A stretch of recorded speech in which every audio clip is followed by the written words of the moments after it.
Brett Okamoto with the most winningest fighter in UFC history, and dare I say, a lightweight contender, Donald Cowboy Cerrone. And Cowboy, you've been doing this a long time. You've had a lot of big moments in this sport, but you just got done on ESPN taking out a younger, hungry guy who really wanted to beat you in front of a sold-out crowd in Brooklyn. What did that feel like? And it felt, well, for one, like you said, the old guy's back. He's here. 40 fights. That's a lot of UFC fights, man, right? And we just set the finishes and the win record even higher again tonight, didn't we? So Again. It's cool, man. I feel great.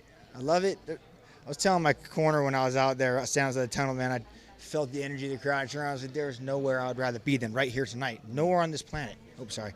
So it's so cool. I love it. Yeah, and you never know. You never know if you're going to feel that way or if you're going to feel like you don't want to be there, right? That's what you told me before the fight, but everything, you wanted to be here tonight. Oh, yeah. I knew in the locker room before we walked out, like we did like a little, like a really light warm-up, like really light, barely. And they're like, you want to hit hard? You want? And I was like, no, I don't. I'm good. I'm fine. I'm ready. And I knew before we left how the night was going to go. Sometimes I can't find it. I'm trying to find second gear. Can't find it. I was coasting overdrive, man. Before I even got here, I was good. Everything was awesome. I slept the whole night through. Usually I'm up all night tossing, turning, thinking of every scenario that could go wrong. Last night, everything was good, smooth. You know, my wife and kids slept in another room. Unfortunately, she just took it upon herself, got her own room, said, you need a good night's sleep. And it was good, man. I felt awesome. What about the fight itself? Did you feel like you were in control start to finish? Did you figure him out as the fight went on? What do you remember about the fight? Yeah, he came out and caught me with the big punch right away, and I was like, ooh, better reel it in, pull it together. We don't want any more of those. So, and then I felt pretty much dictated the pace of the fight, felt in control. I thought I didn't kick very much in the beginning because I thought he was going to try and counter a lot of my kicking, so I was waiting for the later rounds. I wanted to wrestle him, get him tired, slow him down, and do exactly what we did. He tried to get under your skin before the fight. Did any of it work? Were you emotional at all coming into this one? No, not tonight.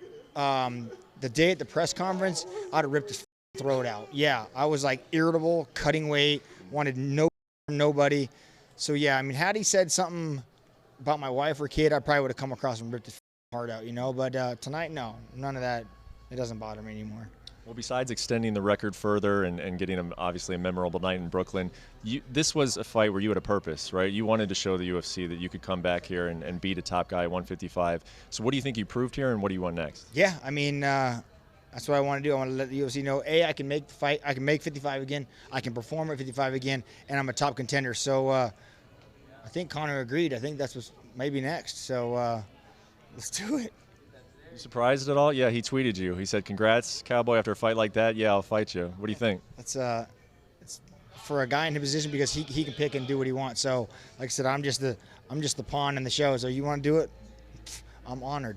Come on, you're more than a pawn in the show, right? You got more. You got the most wins in UFC history. In his show, in Conor's show. But yeah, it's cool, man. I'm sure he's gonna try and get under my skin too. He's like the king at talking. It'll be fun. You and me standing right here in the hallway of Barclays Center, you believe in your heart that your next fight will be against Conor McGregor?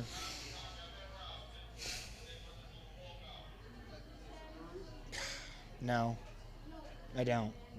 I would like to say yes. I hope he signs it, and I hope he does, but a lot of things got to come into play, right? He's got to agree. He's got to find the date.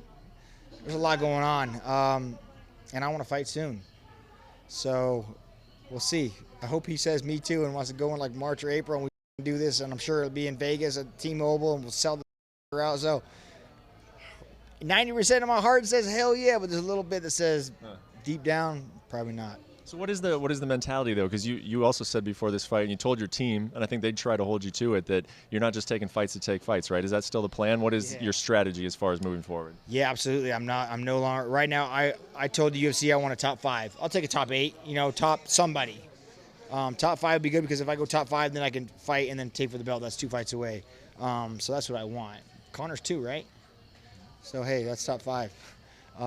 So yeah, as far as getting with them and figuring out the right matchup, that's what we want. Makes sense to me. You got a big fight coming either way. Congratulations, man.